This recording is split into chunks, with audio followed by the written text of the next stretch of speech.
ჯენზის რომ ვეძახით ხშირად, რომლებმაც დაუღალავად იბრძოლეს თავისი შრომითი უფლებების გაუმჯობესებისთვის და ღირსეული შრომითი პირობებისთვის. დღეს ეს ადამიანები არ სჭირდა 1000 მეტრით განან ქუჩაში და იბრძვიან იმისთვის, რომ დემოკრატია გადაარჩინონ. ამიტომ მაინც და მაინც 2024 წელს აი ამ პრიზის ხელში ჭერა ჩემთვის არის დიდი პასუხისმგებლობა. პოლიტიკური სამართლებრივი კრიზისი ქვეყანაში, ჟურნალისტიკა გადასარჩენია დემოკრატია და გადასარჩენია ევროპული ღირებულებები. ამიტომ ეს მხოლოდ სამაყო არ არის, არამედ პასუხისმგებლობა არის ჩემთვის პირველ რიგში. და ამ პრიზს უძღვნი ყველას, ვინც ემსახურება ჩვენს პროფესიას, დაუღალავად 24 საათი სიცოცხლის ფასადაც კი. ამიტომ თავისუფლება მზია ამაღლებას.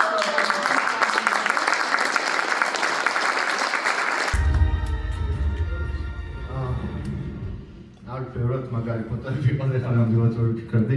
პირველ რიგში მადლობა ჟურისთანაც, ძალიან დიდი მადლობა ევროკავშირს, თავისუფლება მზია ამაღლობელს. არ მიფიქრია ბევრი ერთადერთი ამ პრიზს მიუძღვნი ყველა ტრანსგენდერი ქალის ხსოვნას, ვინც ბოლო წლებში საქართველოში მოკლეს.